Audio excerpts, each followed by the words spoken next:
and we are filming. Fantastic. Hello, hi, how are you? I hope you're good. Okay, so I realize I'm really behind on my recent reads from last year, so I made a decision, and that decision is goodbye 2018. Let's start fresh, anew with 2019 of my recent reads because there's just no way I'm gonna catch up with last year. I can make a giant video talking about all of the books, but I'm just so lazy. I don't want to do it. So it's 2019 now, and I'm currently on my 7th book of the year, so already behind for 2019, which is bad. So today we're just starting fresh for this year. This is Recent Reads 2019, the first 5 books that I've read this year. I'm really happy with the amount of reading that I have been reading recently. So let's talk about the books, okay? Are you excited? I am. The first book that I read in 2019 is Lagoon by Nettie something. I cannot pronounce her last name. When was it published? Not too long ago. 2015. So this was published July 2015. This author is really well known for her Bindi, I'm not exactly sure what it's called, series, and I hear a lot of good things about that. But Lagoon, I believe she wrote first, and this follows our 3 main characters. We have a marine biologist, a soldier, and a rapper, as they deal with a alien invasion of sorts. The 3 of them somehow connect together in this weird way. They're brought together for who knows what reasons, really, by this alien. And it's set in Africa, at Bar Beach, I believe. Yes. So this is a really fast read. It's a really interesting storyline, right? We have this alien invasion that's set in Africa. We follow these really weird characters, and it's just a really strange book, but it was a fun ride for the most part. I do have issues with this book. I can't necessarily recommend it because I think that this book could have been so much more. It just was so rushed, in my opinion. We didn't really get a chance to have a grasp on any of these characters or the alien that was introduced in this book and her people and whatnot, how they wanted to live in peace, and it just felt so rushed, and you just couldn't understand why things were happening in the way that they were. There's a lot of plot holes because we're not given a lot of information, and I'm not sure if that's just the author's style or what, because I mean, it was humorous also. This book was really funny, but I don't know if she was intentionally trying to make it funny or if it was just so absurd that it was funny. I don't know if that makes sense. I ended up giving this around 3-ish stars.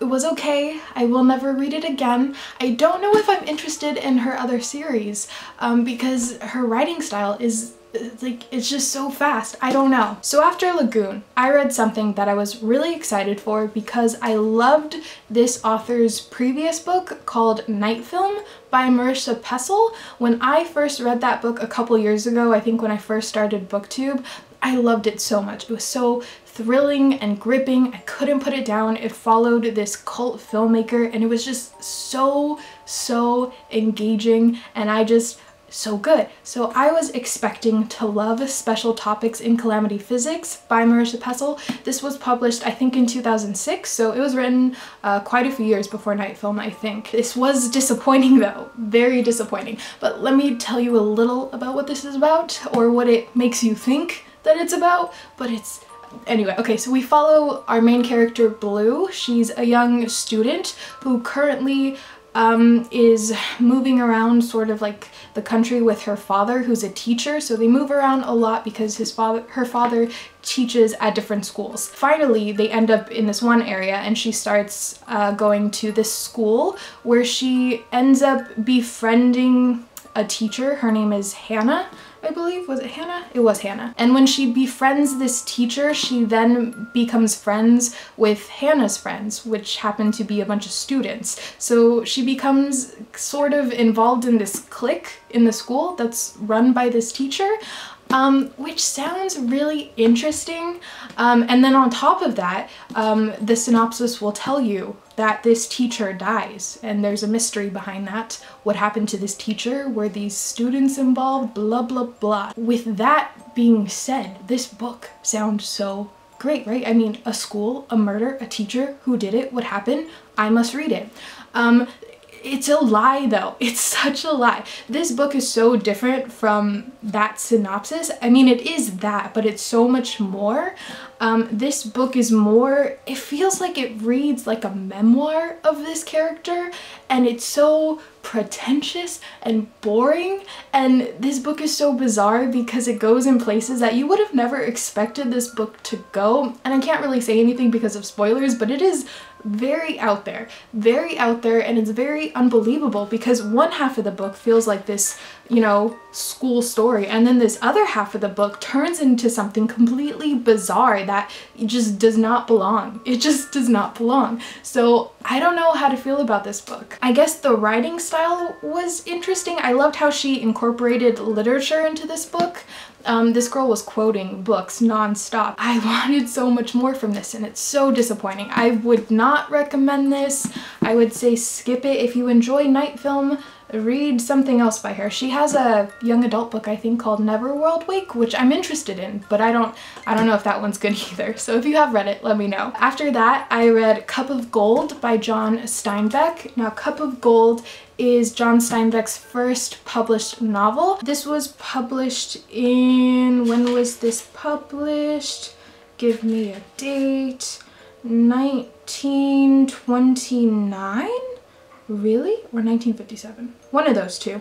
So this is Steinbeck's fictionalized account of Henry Morgan, who was a privateer, but he was really a pirate. But it's just his life.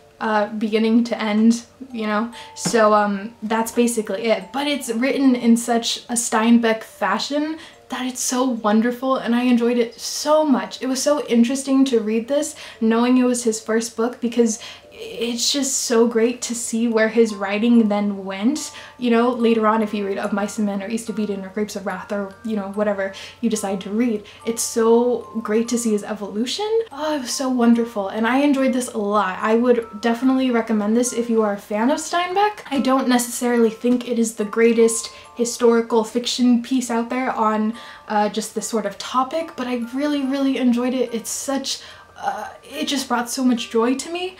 But then again, I am biased because I really love Steinbeck. Cup of Gold by John Steinbeck is a win for me. I recommend it. And then after that, I read Hiroshima by John Hersey. This was first published in The New Yorker in, I think, 1946, I think. The event took place August 6th of 1945. So Hiroshima is just one of those books that I think everyone should read. It's just one of those books that you can't read and not feel impacted by in some sort of way.